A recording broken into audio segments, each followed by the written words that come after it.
Hello, ഇന്ന് ചെറിയ tutorial video ആണ്. ഈ ബേബി ഫ്രെയിമിൽ കാണുന്ന വിനീൽ സ്റ്റിക്കർ എങ്ങനെ കട്ട് ചെയ്യുന്നതിനുള്ളതിൻ്റെ ഒരു ചെറിയ ട്യൂട്ടോറിയൽ വീഡിയോ.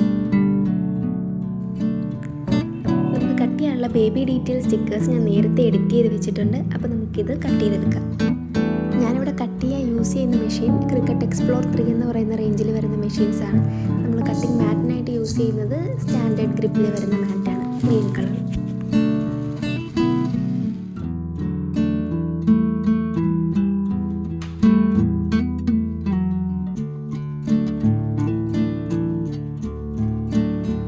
വിനൈൽ സെറ്റിങ്ങിൽ നമ്മൾ സെറ്റ് ചെയ്ത് കൊടുത്തിരിക്കുന്നത് റിമൂവബിൾ വിനൈലാണ്. നമ്മൾ പ്രഷർ ചേഞ്ച് ചെയ്യുന്നില്ല, കറക്റ്റ് അതിൽ ഡിഫോൾട്ടായിട്ട് വരുന്ന പ്രഷർ തന്നെയാണ് സെറ്റ് ചെയ്ത് കൊടുത്തിരിക്കുന്നത്.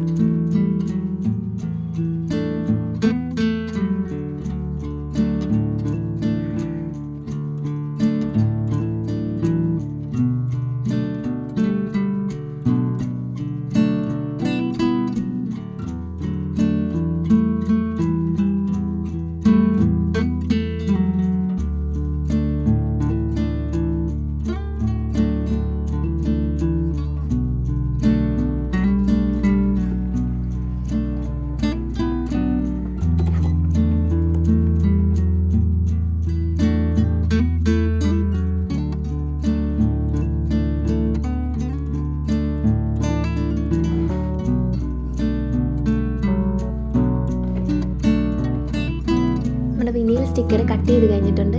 കട്ടെല്ലാം നല്ല പെർഫെക്റ്റ് ആണ്, നല്ല നീറ്റായിട്ട് തന്നെ നമുക്ക് 2 സ്റ്റിക്കറും കിട്ടിയിട്ടുണ്ട്.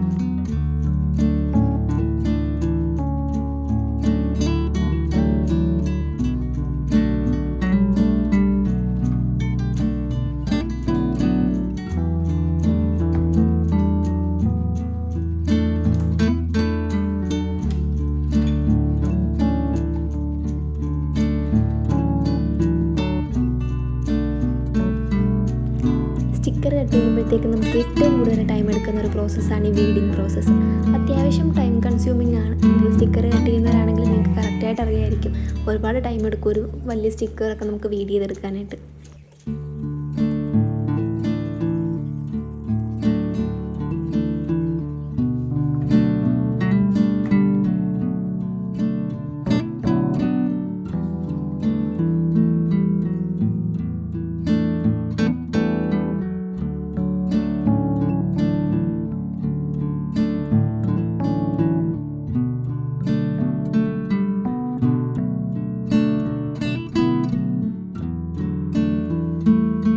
സ്റ്റിക്കറിൻ്റെ വീഡിങ് പ്രോസസ്സ് കംപ്ലീറ്റ്ലി കഴിഞ്ഞിട്ടുണ്ട്. നമുക്കൊരു തെറ്റും ഇല്ലാണ്ട് കറക്റ്റായിട്ടെല്ലാം കിട്ടിയിട്ടുണ്ട്.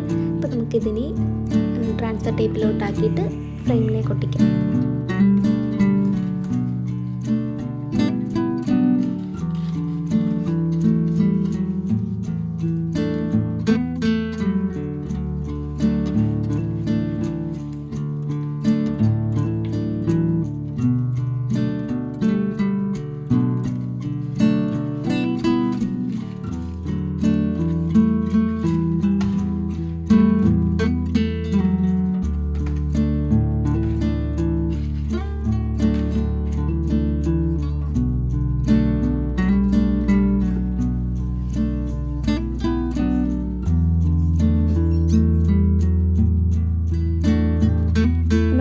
നമ്മൾ ട്രാൻസ്ഫർ ടേപ്പിലേക്ക് ആക്കിയിട്ടാണ് ഫ്രെയിമിലേക്ക് സ്റ്റിക്ക് ചെയ്ത് കൊടുക്കുന്നത്.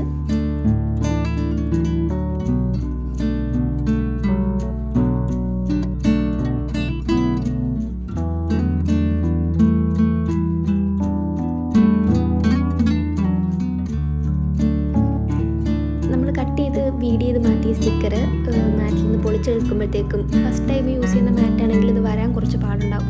അപ്പോൾ ഇതുപോലെ അപ്സൈഡ് ഡൗൺ ആക്കിയിട്ട് മാറ്റ് സ്റ്റിക്കറിൻ്റെ മേലിൽ നിന്ന് പൊളിച്ചെടുത്താൽ മതി. അതാകുമ്പോൾ നമുക്ക് സ്റ്റിക്കറിനെ ഡാമേജ് ആക്കാത്ത രീതിക്ക് ഈസി ആയിട്ട് അത് റിമൂവ് ചെയ്തെടുക്കാം.